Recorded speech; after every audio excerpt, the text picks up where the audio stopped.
On iBrand News now, 11 soldiers killed in Benue State while on a routine operational task.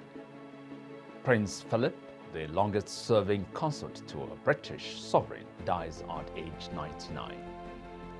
Nigerian National Petroleum Corporation announces plans to resume active oil exploration in Sokoto Basin.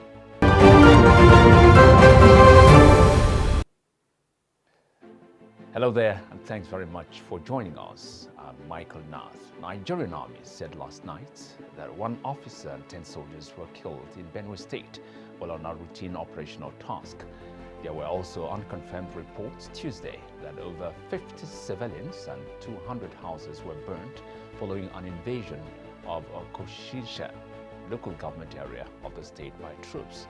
A statement issued by the spokesman of the Nigerian Army, Brigadier General Mohammed Yerima, said following the killings, the Chief of Army Staff, Lieutenant General Ibrahim Atahiru, had ordered commanders on ground to fish out and deal decisively with the criminal gangs in the area responsible for the killings. The troops, comprising 1 officer and 10 soldiers, were initially declared missing, which prompted the deployment of a joint search and rescue team comprising Nigerian Army troops and personnel of Operation Wellstroke. A Madrid, Spain-bound drug trafficker, Okonkwo Chimeze Henry, arrested at the Murtala Mohammed International Airport, Ikeja, Lagos, has excreted a total of 113 wraps of cocaine weighing 1.750 kilogram with a street value of 423 million naira. Okonkwo was about to board a Turkish airline flight number TK0626 at about 8 p.m. when he was apprehended at screening 2 point and taken into custody by the NDLEA operatives at the Lagos airport. He was subsequently put under observation at JBTF NDLEA facility for further investigation.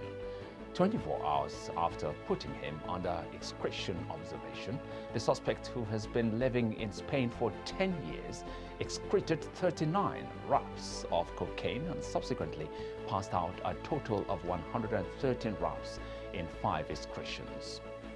Now, 5 prison inmates and 2 officials of the Nigerian Correctional Service in Bauchi State have been injured following a riot that erupted in the facility. The spokesman of the NCS in the state, Abubakar Adam, confirmed this to newsmen on Friday via an interview. He said the State Police Command, however, sent a reinforcement to prevent a jailbreak in Bauchi metropolis, the state capital. The spokesman debunked rumors that sporadic gunshots were heard, noting that the inmates instigated the violence as a means to escape following Monday's jailbreak in Imo State.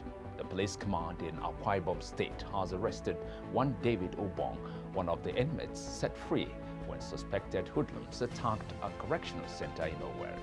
A statement by the police public relations officer SP Odiko Makdan in Uyo on Friday disclosed that Obong confessed to have escaped from the Owerri Correctional Center on April the 5th.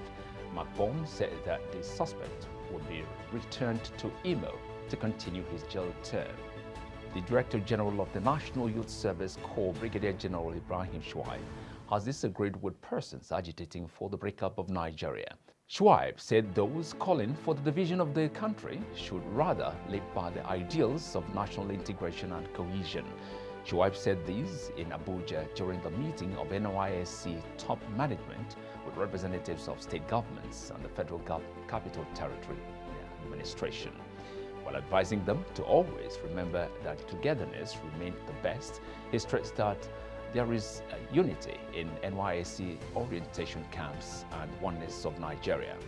According to him, if the NYSC ceases to exist, the education and health sectors in Nigeria will collapse.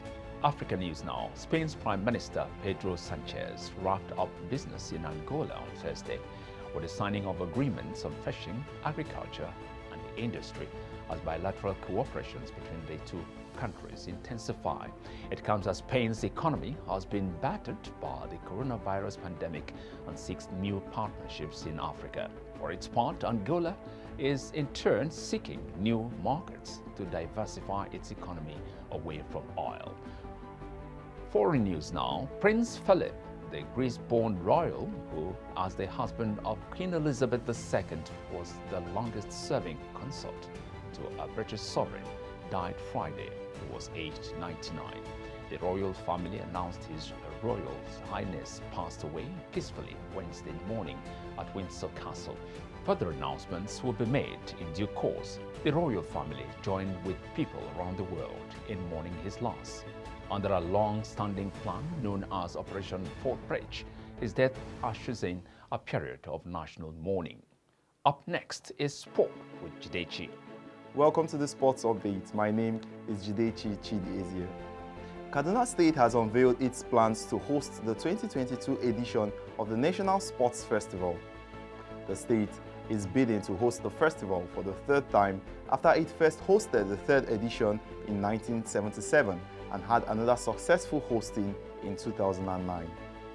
In a brochure released by the Kaduna State Ministry of Sports, Governor Nasiri El-Rufai said the state intends to raise the bar above what it did when the state hosted the 16th edition of the Sports Festival. Some of the proposed venues for the Kaduna State hosting includes the Kaduna Club, Murtala Mohammed Square, Ahmadu Bello Stadium, Kaduna Township Stadium, and Kaduna State University. It has also proposed construction of 7 new stadia. Another story, Kelechi Iheanacho has been announced as the winner of the Leicester City Goal of the Month award for March. The 24-year-old fired home a first-time volley after he was set by his compatriot and teammate Wilfred Ndidi to help King Power Stadium outfit share the points with Burnley. His strike beat off competition from Ayoze Perez, Yuri Thelmans, under-23 star Casey McAulty, Leicester City women's stars Shannon O'Brien and Esme DeGraff, and Sam Tierney to clinch the prize. Iheanacho has now scored 12 goals and provided 5 assists in 29 appearances across all competitions this season, and will be expected to continue his fine showings against West Ham United on Sunday. And that's all for now on Sports Update. Back to you in the studios. Thank you very much, Jidechi. Now, business news. The Nigerian National Petroleum Corporation on Thursday announced plans to resume active oil exploration in Sokoto Basin. A statement issued in Abuja on Thursday by NNPC spokesperson Kenya Obateru said the corporation's group managing director, Mele Kieri, said exploration for crude oil would resume in the Sokoto Basin. The NNPC boss disclosed this while receiving the governor of Kebbi State, Atiku Bagudu, who paid Kieri a courtesy visit in his office on Thursday.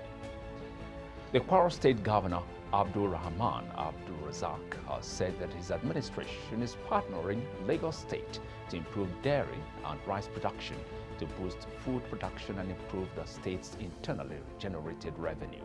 Abdul Razak disclosed this in a law in the Kwara State capital on Thursday, when the Special Agro-Processing Zone team paid him a courtesy visit at the government house. The joint mission team comprised top officials from African Development Bank, Federal Ministry of Agriculture and Rural Development, Federal Ministry of Finance, Budget and National Planning, International Fund for African Development, and the International Institute for Tropical Agriculture. The governor, while assuring the team of smooth takeoff of the project in the state, said his administration would continue to initiate policies that will attract investors into the state.